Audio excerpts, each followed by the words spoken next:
अगर आप अपने नाम पर या अपने स्पाउस के नाम पर शेयर मार्केट में इन्वेस्ट करते हैं या फ्यूचर्स एंड ऑप्शंस में ट्रेडिंग करते हैं तो इनकम टैक्स का ये जजमेंट आपको ज़रूर पता होना चाहिए, जिससे आप अपना बहुत सारा इनकम टैक्स बचा सकते हो। नमस्कार, मेरा नाम है अनुज और आप देख रहे हैं कॉमर्स न्यूज़ गुरुजी।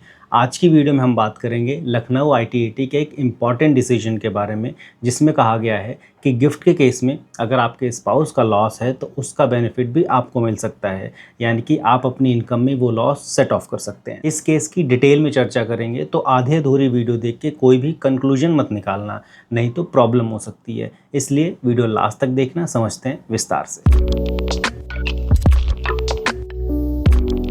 इनकम टैक्स में कॉन्सेप्ट होता है क्लबिंग ऑफ इनकम का। क्लबिंग ऑफ इनकम का मतलब होता है कि आप अपनी इनकम पर तो टैक्स पे करोगे ही, लेकिन कुछ केसेस में दूसरों की इनकम को भी आपकी इनकम में क्लब करके, यानी कि जोड़ करके आपकी इनकम बना दी जाएगी और उस पर टैक्स भी आप पे करोगे। अगर आप अपनी वाइफ या अपने हस्बैंड को पैसे गिफ्ट करते हो तो वो पैसा उनके लिए गिफ्ट इनकम मानी जाती है और ये बिल्कुल टैक्स फ्री होती है, यानी कि इस गिफ्ट अमाउंट पर ना गिफ्ट लेने वाले को कोई टैक्स पे करना है और ना गिफ्ट देने वाले को। लेकिन अगर आपका स्पाउस इस गिफ्ट अमाउंट को कहीं भी इन्वेस्ट करके कोई इनकम जनरेट करता है तो क्लबिंग प्रोविजंस के अकॉर्डिंग वो इनकम आपके स्पाउस की नहीं बल्कि आपकी मानी जाएगी, क्योंकि ये पैसा आपका है। आपने इस पैसे को अपने स्पाउस के थ्रू इन्वेस्ट करवाया है, तो इन पैसों पर हुई इनकम भी आपकी मानी जाएगी। चलो, इनकम या प्रॉफिट का तो समझ में आता है कि आपके स्पाउस को कोई इनकम हुई तो आपके स्पाउस की इनकम नहीं, आपकी इनकम मानी जाएगी। लेकिन अगर आपके स्पाउस को कोई लॉस होता है तो क्या वो लॉस आप अपनी इनकम से सेट ऑफ कर सकते हैं? इस पर इनकम टैक्स डिपार्टमेंट ने बोला कि नहीं, आप ऐसा बिल्कुल नहीं कर सकते। अब आप बताओ, एज अ टैक्स पेयर आपके साथ ये ज़बरदस्ती नहीं है।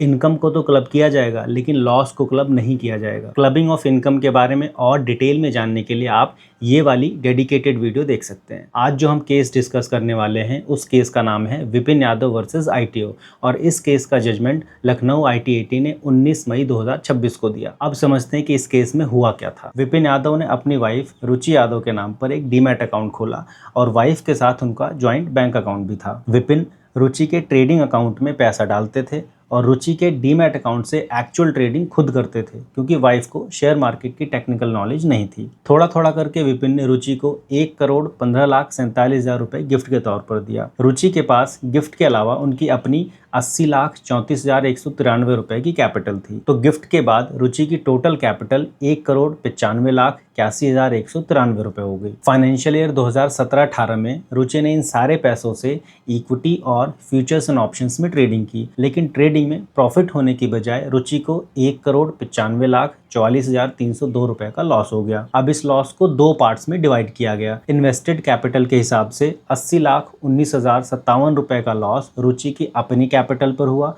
और 1,15,25,245 रुपए का लॉस विपिन द्वारा दिए गए गिफ्ट की कैपिटल पर हुआ। विपिन ने फाइनेंशियल ईयर 2017-18 की जब अपनी आईटीआर फाइल की तो उन्होंने इस 1,15,25,245 रुपए के लॉस को अपनी आईटीआर में शो करके अपनी इनकम एडजस्ट कर ली। लेकिन असेसिंग ऑफिसर ने विपिन के इस लॉस के क्लेम को ये बोल के रिजेक्ट कर दिया कि क्लबिंग तो सिर्फ इनकम की होती है, लॉस की नहीं होती। तो विपिन ने अपने असेसिंग ऑफिसर से कहा कि ये पैसे मैंने अपनी वाइफ को गिफ्ट के रूप में दिया था और ट्रेडिंग भी उन्हीं पैसों से हुई है। अगर प्रॉफिट होता तो इनकम टैक्स डिपार्टमेंट उस प्रॉफिट को मेरी इनकम में क्लब करता, तो अगर अब लॉस हुआ है तो इस लॉस को भी तो मेरी इनकम में कंसीडर करना चाहिए। लेकिन उनके असेसिंग ऑफिसर ने इस बात को एक्सेप्ट नहीं किया और इस लॉस के क्लेम को डिसअलाउ करके ऑर्डर भी पास कर दिया। तो विपिन ने इस ऑर्डर की अपील की और इस मैटर को आईटीएटी तक ले गए। आईटीएटी ने टैक्स पेयर विपिन की बात से एग्री किया और ये कहा कि अगर गिफ्ट के पैसों से होने वाला प्रॉफिट गिफ्ट देने वाले की इनकम में क्लब हो सकता है तो उसी पैसों से होने वाला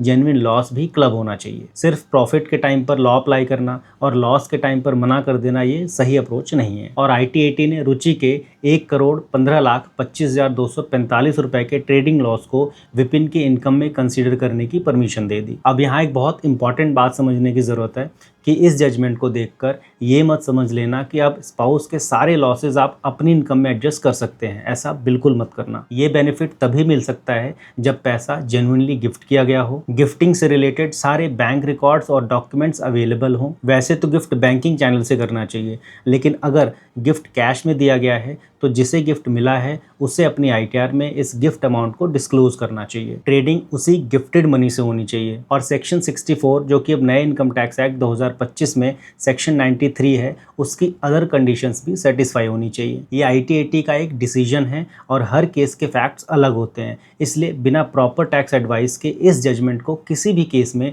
डायरेक्टली अप्लाई कर देना गलत होगा। अगर आपको ये वीडियो अच्छी लगी हो तो इसको एक लाइक कर देना और इस वीडियो को अपने फ्रेंड्स और फैमिली के साथ शेयर करके इस चैनल को सब्सक्राइब कर देना। मैं मिलता हूँ आपसे अगली वीडियो में। Thank you. जय हिंद।